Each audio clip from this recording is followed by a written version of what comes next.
Hey, it's Nicole here with FinFlex Central, and I'm here to go over the 5 spending habits I just don't get.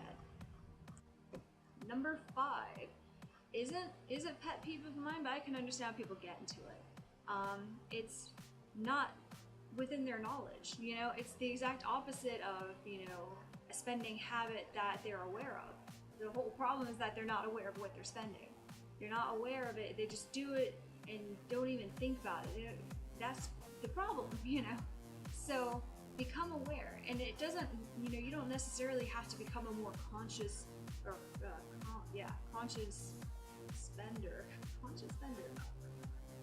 Instead, you can just get like an app for your phone, or use bank resources. Like some banks have a website where you can actually check where your money's going. And also, like, they will graph out, hey, you're spending the majority of your money in this one area. Maybe you can decrease spending in that area and put that money towards something else, a goal of yours, or retirement, or something, a trip. But you won't know to do that if you don't know where your money's going. Number 4, charging everything. Okay, I know when you get out of high school, it makes sense to have a credit card for a lot of things that you just don't have money for. The problem is when you go crazy with it, and I know it's tempting, but you just gotta put your foot down and say, no, if I don't have money for something, I'm not gonna buy anything. SNL actually had a skit based on that idea. It was something along the lines of, this couple and talking about their financial situation and how do we get out of this mess? How do we get in this mess? And this guy just shows up and no one thinks anything about it, which is kind of weird. But he tells them, hey, I have a book for you, and it's about how to get out of debt. It's called Don't Buy Things You Cannot Afford. And guess what? It's true, That skit's really good skit to watch, really funny, but there's some truth in there.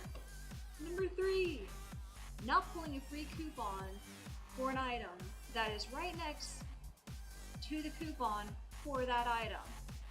In other words, when you're walking down the store, you don't have a coupon, that's fine, but the item that you're purchasing is on a shelf, and there's like this little box, sometimes like a red flashing light on it, and you can pick a coupon from there and use it. Well, I see a lot of times people just walking right past it. And I'm like, what are you doing? You're going to buy the item anyway. You don't have a coupon anyway. You don't have any way that you could save money on that item. And there's a way, right there, and it's flashing right next to you. And you're not going to pick it up. I will pick it up and bring it to you, just so that you use it. Number 2 is eating and drinking out all the time.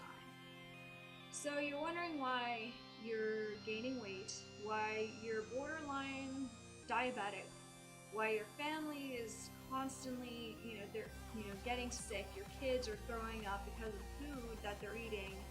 Why? Oh, but we're eating salads at McDonald's. Well, the salads at McDonald's are GMO. A. And they're meant to be identical. When you have a salad at McDonald's, it's meant to be identical to eating a salad at any other McDonald's. So how do they do that? How can they possibly figure out a way to make every salad identical? It's modified. Well, on top of that, people aren't buying salads at McDonald's. People are buying burgers and French fries and having their sodas, even if it's a diet soda. The diet soda is probably worse for you than a soda because of the aspartame. Yes, aspartame is a sweetener.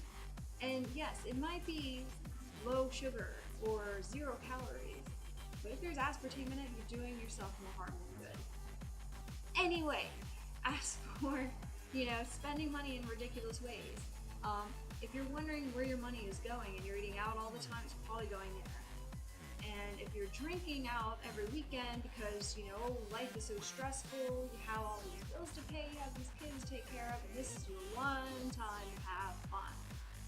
I get it. I really do. But here's an idea. Brainstorm. Alright, and this is just one idea, so you might have like 10 billion more, which is great. I hope you do. Okay, let's say you and your friends are like, okay, we got it. You know, just go out and boogie because it's been such a rough week and I don't know what to do. Okay, you can just have the party at your house. Yeah, it doesn't have to be this wild, crazy party like, you know, someone in high school or college. You can, you know, have a few friends over and have a drink, casual drink, and talk, have some music play in the background, do whatever, play board games, you know, reconnect.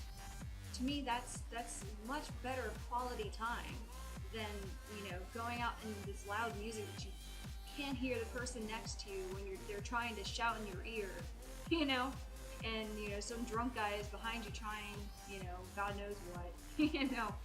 So it's so much, you know, safer, definitely, to be at home. Sorry, I'm cracking up here. Okay, but seriously, you're saving yourself money, you're saving your friends money, you're saving your family a lot of heartache and physical ailments and hospitalization bills just by eating more healthily. And number one, and this kind of ties into all of the above before, but this is the number one because it's kind of the exactly what you think about when I say 5 spending habits I just don't get. This is the one that just makes sense to not get it when people do it. And that's complaining about not having money when you spend it all. So you're a shopaholic. You might feel good at the time to buy that pair of shoes or buy that extra purse. But how many do you need? Seriously, how many do you have? Open up your closet and be like, how many of these could I just get rid of right now? Well, let's say, you know, this is something you really enjoy and it's just a hobby. You think of it like a collection almost, you know, like a museum in your house full of shoes or purses. Kind of creepy. But if that's what you want, find a way to afford it by spending less on other things, you know? And yeah, it might suck, but you know, if you choose, you know, it's a balancing game. You know, with limited resources, what are you going to do with them? And you got to make the best choices for you. You know, you deserve that. Well, then I got good news for you, because you can use your shopping, you know, craziness to make you extra money for those shoes, for future shoes rather, and maybe pay off your past shoes that you bought with your credit card.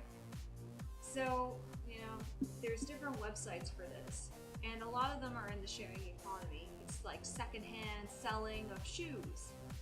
You don't have to give them away to Goodwill, you know, your $50 to $80 or over $100 pair of shoes. You know, you can just resell them at a price just a little lower than the weight from what you bought it, depending on the condition of the shoe, of course, and how gross they smell, how they look, etc. But you can just resell whatever, your clothes, your shoes, your purses, you know, any of that stuff online. There's, you know, typical kind of resale stores online, and then there's also the expensive kind of clothes and shoes and stuff. They have websites specifically for them. So I would highly recommend looking into that. Just see you next week. I am now posting videos every Saturday, so look for those. So now that I figured out how to edit, I might as well do it. So now I know exactly what I'm supposed to be doing, and I'm just gonna go for it. So give this a thumbs up and subscribe, because you're getting more of me.